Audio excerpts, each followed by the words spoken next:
Fertiliser application ये भी बड़ा इंपॉर्टेंट है कि इसके लिए जो केजीज में एनपीके की रिक्वायरमेंट है वो 30 केजी नाइट्रोजन, 20 केजी फास्फोरस और 20 केजी पोटाश। तो इसके लिए कुछ हमने यहाँ पे फर्टिलाइजर लिखे हैं जिसमें single super phosphate, triple super phosphate और मोनोमोनियम फास्फेट, ये तीनों सोर्स अच्छे हैं फास्फोरस के लिए अदरक में। फिर जिन ज़मीनों की pH 8 से ऊपर है वहाँ पे फास्फोरिक एसिड का इस्तेमाल लिमिटेड और रिकमेंडेड क्वांटिटी में अच्छा रहता है। फिर पोटाशियम सल्फेट इस्तेमाल करें और नाइट्रोजन सोर्स के लिए अमोनियम सल्फेट इसमें। और सॉइल का एनालिसिस जो है वो पहले ज़रूर करवाना चाहिए, उससे आपको सॉइल का टेक्सचर, उसकी फर्टिलिटी लेवल और वो उसका एक एस्टीमेट मिल जाता है जिसके मुताबिक फिर चीज़ें डिसाइड करना आसान होती है।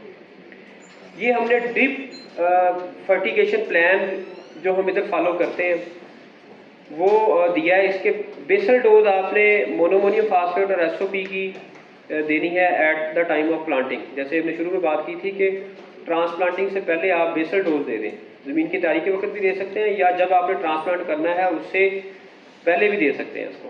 तो ये 12.5 किलो MAP देनी है और 20 kg SOP।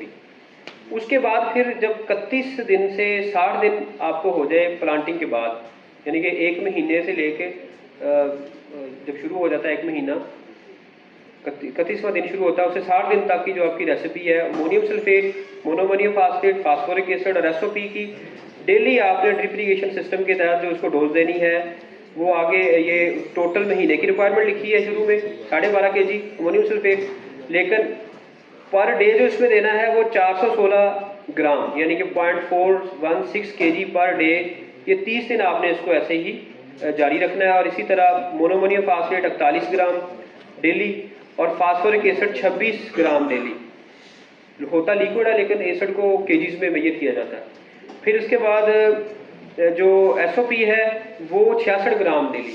तो ये डोज आप शुरू में पौधे छोटे होते हैं उसकी रिक्वायरमेंट भी कम है तो देनी है। फिर आहिस्ता आहिस्ता जैसे 61 दिन से लेके अगले जो 2 माह है 120 डेज तक फिर आपने जो डोज आगे मेंशन है यानी कि अमोनियम सल्फेट 625 ग्राम हो जाएगा और MAP 62 ग्राम, इसी तरह फास्फोरिक एसिड 40 ग्राम और SOP 100 ग्राम।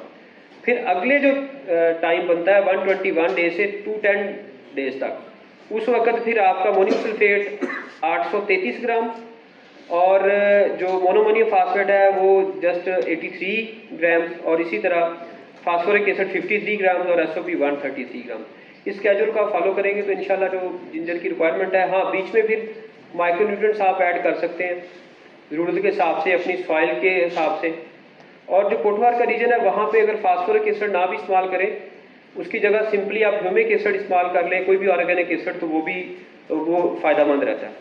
वहाँ ज़रूरत नहीं है, लेकिन जिन सॉइल्स की pH स्पेशली 8.3 8.4 है वहाँ ये रेसिपी फॉलो करेंगे तो आपको प्रोडक्शन मिलेगी। वरना जैसे हमने शुरू में पढ़ा कि 8 pH से ऊपर इसकी ग्रोथ रिटार्ड हो जाती है तो फिर वो हम मेहनत भी करते हैं तो फ़ायदा नहीं होता।